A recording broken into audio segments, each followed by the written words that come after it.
Salut tout le monde. Alors aujourd'hui on se retrouve pour parler d'un sujet qui me tient beaucoup à cœur. Aujourd'hui on va parler du mariage. Alors aujourd'hui je vais pas vous parler de mon mariage à moi, puisque comme certaines d'entre vous peuvent le savoir je pense, je vais me marier. On voit ma penderie là-bas, c'est pas top hein. Donc alors, je disais, comme certaines d'entre vous peuvent le savoir, et principalement celles qui me suivent sur Instagram, je vais me marier et j'ai pas mal de questions à ce niveau-là, principalement des questions qui me disent « Coucou, oh là là, comment tu fais pour t'organiser moi je vais me marier, je sais pas par où commencer. » Donc là je me suis dit, bon c'est vrai qu'il y a quelques mois encore, j'étais exactement dans cette situation-là. Quand Chérie m'a demandé en mariage, je me suis dit c'est super, je suis trop contente, mais qu'est-ce qu'on fait? Comment on organise un mariage? J'ai jamais fait, je sais pas comment on fait. Alors moi j'adore l'organisation, c'est un de mes traits de caractère, je suis très organisée, j'aime planifier, j'aime organiser, mais j'étais face à un événement en fait que je ne connaissais pas, auquel j'avais pu assister à plusieurs reprises, mais dont je n'avais jamais entendu parler au niveau de l'organisation, je savais pas trop par où commencer, ni rien. Donc voilà, après plus d'un an d'organisation, puisque nous on a commencé à s'organiser pour notre mariage en septembre 2017, donc pour le mariage en août 2019. Donc voilà, donc aujourd'hui ça fait un petit peu plus d'un an qu'on est sur l'organisation du mariage. Donc après plus d'un an, je pense que je peux vous faire un petit peu une liste des premières questions à vous poser quand vous allez vous poser sur votre feuille blanche et vous dire ok, il m'a demandé en mariage et maintenant par où on commence. Donc du coup j'ai fait ma petite liste et qui est en fait tout simplement la liste des choses en fait que j'ai commencé à... enfin que j'ai faites. Et donc du coup la première question à vous poser vraiment quand vous décidez de vous marier, c'est quel est le budget que l'on veut attribuer à notre mariage. Alors pourquoi il faut se poser cette question-là en premier? Tout simplement parce que ça va tout déterminer. Selon le budget que vous avez, vous allez savoir si vous allez vous marier à l'étranger, si vous pouvez vous marier à Paris, si vous allez louer un domaine, si vous allez louer une salle municipale, si vous allez faire une cérémonie religieuse, laïque, si vous allez acheter une robe Démétrios Platinium à 5000 € ou plutôt si vous avez un budget de seulement 700 € pour votre robe, si vous allez pouvoir inviter 200 personnes ou seulement 40, si vous allez avoir un traiteur ou etc. etc. Enfin voilà, le budget ça va vraiment vous donner en fait une première ligne à suivre pour votre mariage. Donc nous quand on s'est posé en fait on s'est dit bon ok on est en 2017, on veut se marier, est-ce qu'on prend le pari entre guillemets de se marier le 18 août 2018, donc ce qui était en fait la date initiale que moi je voulais, parce que tout simplement 18-8-2018, sachant qu'on s'est mis ensemble un 18 septembre, donc pour moi le 18 et le 8 c'était vraiment, enfin le 18 tout court en fait c'était un chiffre qui me donnait à cœur, et je trouvais que 18-8-18 ça sonnait vraiment super quoi. Sauf qu'on s'est dit, bon, ça nous fait moins d'un an, sachant que, ok, on a un peu d'argent de côté, mais c'est pas vraiment pour le mariage à la base. Qu'est-ce qu'on prend le pari de se dire qu'on lance tout pour 2018, mais qu'on sait pas vraiment où on va, on sait pas combien on va avoir d'ici là? Ou est-ce qu'on prend notre temps, on planifie plutôt la chose pour 2019 et on a le temps de venir voir les choses et de s'organiser et de voir combien de personnes on peut inviter, où est-ce qu'on peut le faire? Et donc nous là à ce moment là on s'est dit bon on va plutôt partir sur 2019, ça nous permettra de mettre un petit peu plus de sous de côté, de faire un petit peu plus ce qui nous correspond à nous, et on s'est fixé plus ou moins un budget entre 20 et 25 000 €, tout simplement parce que nous on ne se marie pas en France. Il faut savoir que pour un mariage en France, du moins pour un mariage qui ressemblera à celui que nous on va avoir au Portugal, parce que les prix sont vraiment différents. Donc pour un mariage comme celui qu'on va avoir au Portugal, en France, il faudrait un budget d'au moins 10 000 € de plus. Donc pour le mariage que l'on va faire pour 20 à 25 000 €, en France, il nous faudrait plutôt 35 000 € pour faire un mariage dans ce genre-là. Déterminer votre budget, ça va vraiment vous allez vraiment pouvoir déterminer plein de choses. Donc ensuite la deuxième question et la troisième, j'y ai répondu un petit peu, elle se pose en même temps que la première, c'est tout simplement quand est-ce que l'on veut se marier. Donc toujours dans le but de pouvoir vous définir un budget en fait et un petit peu un rétro-planning en fait. Donc si on se marie dans un an, ça veut dire qu'en mettant, je sais pas moi, 500 € de côté, on aura 6 000 € plus ce qu'on a déjà de côté, combien ça va faire, etc. etc.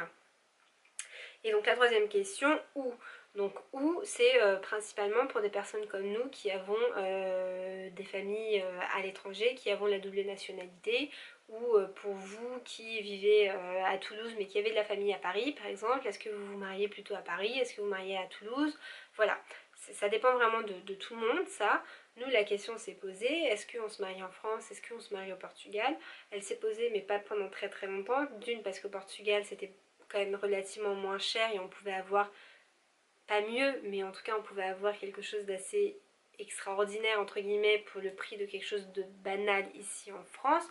Et aussi parce qu'on se marie au mois d'août et que pour toutes les personnes qui connaissent des Portugais, je pense, vous savez qu'au mois d'août, tous les Portugais sont au Portugal. Donc la question ne s'est pas posée très très très longtemps.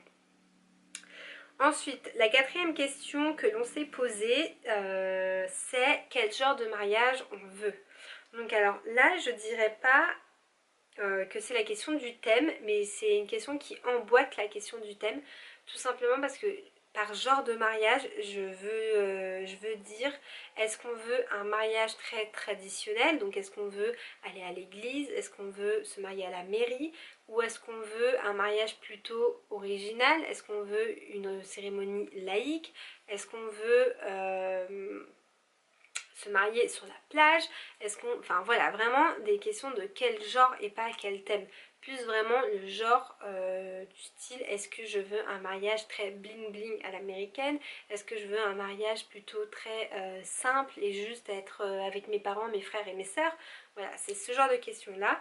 Nous on se les posait tout simplement pour savoir déjà est-ce que au Portugal on se mariait chez moi, donc dans les traditions on va dire, parce que on se marie chez la femme, au Portugal en tout cas c'est comme ça, ou est-ce qu'on se mariait plutôt chez lui qui habite au bord de la mer et du coup on faisait une cérémonie un peu sur la plage, machin, etc. etc. Donc déjà la question s'est posée là et le genre de mariage c'est plutôt orienté vers le genre traditionnel vu qu'on a décidé de se marier chez moi, on a décidé de se faire une cérémonie religieuse.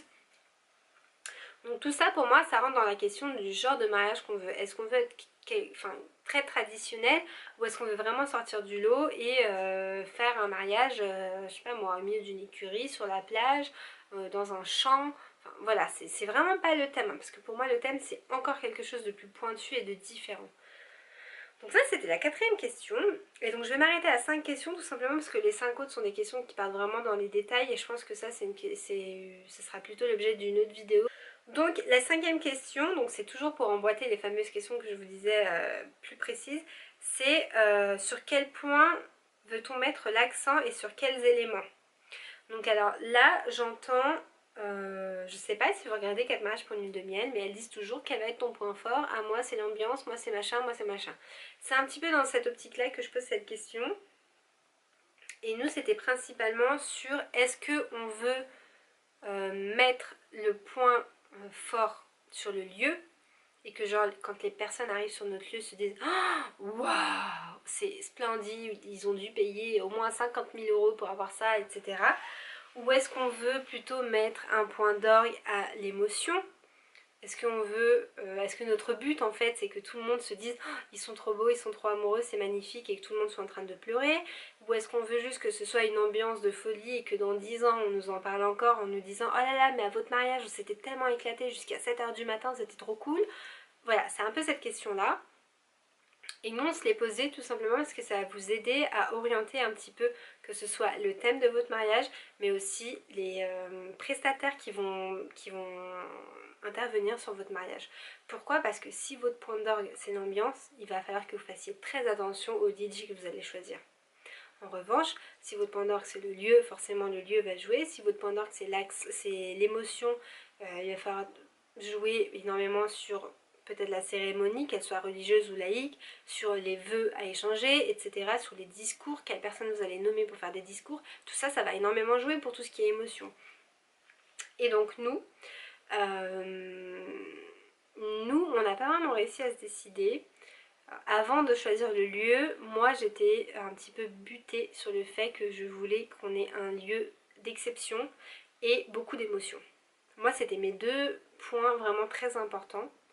J'imaginais vraiment un lieu très moderne, des miroirs, des machins, des grandes baies vitrées, des trucs, enfin voilà, un truc vraiment ultra moderne. Et Chéri, lui, il imaginait plutôt, et il voulait et il veut encore plutôt qu'on mette le point d'orgue sur l'ambiance.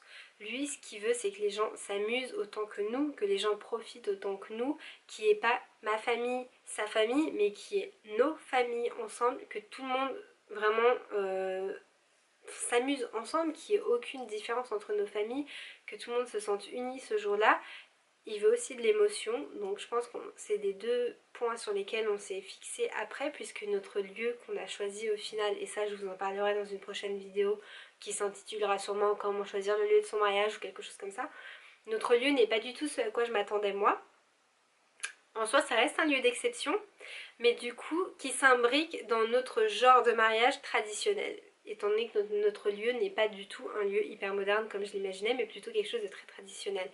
Et du coup, cet aspect traditionnel pour moi va jouer avec ce côté émotion que je veux dégager à mon mariage. Et du coup, on va pouvoir se concentrer vraiment sur ces deux aspects, que ce soit l'émotion et l'ambiance, qui vont être pour nous, je pense, les deux choses sur lesquelles on va vraiment travailler pour notre mariage.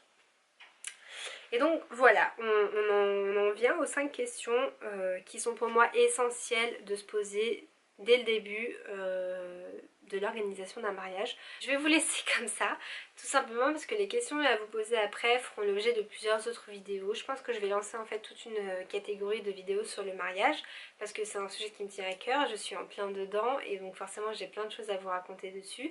Et vous parler par exemple du thème du mariage, du lieu du mariage, du type de cérémonie. Pour moi c'est des thèmes de vidéos qui vont durer 10 minutes à eux seuls. Les inclure dans cette vidéo qui dure déjà 15 minutes, ça va pas être possible. Donc je vais vous laisser pour cette vidéo. J'espère que ça vous aura aidé déjà si vous vous êtes décidé à vous marier le week-end dernier. J'espère que ça va vous aider à établir un petit peu un premier fil rouge en fait à suivre dans votre mode d'organisation.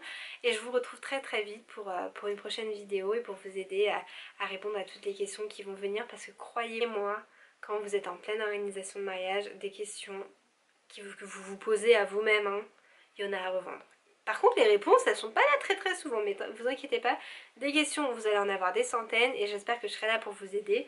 Si jamais vous êtes en pleine organisation de mariage, que vous avez envie d'en discuter, vous avez des petites questions à poser ou quoi que ce soit, je vous invite à me rejoindre sur Instagram et à me poser vos questions. Je suis là pour ça, c'est un sujet que j'adore, j'ai toujours été fascinée par le mariage et aujourd'hui que je suis en train d'organiser le mien, je me rends compte que c'est vraiment un rêve et presque une passion. Donc voilà, je vous dis à très bientôt dans une prochaine vidéo et jusque là, faites attention à vous et je vous fais de très gros bisous. Ciao!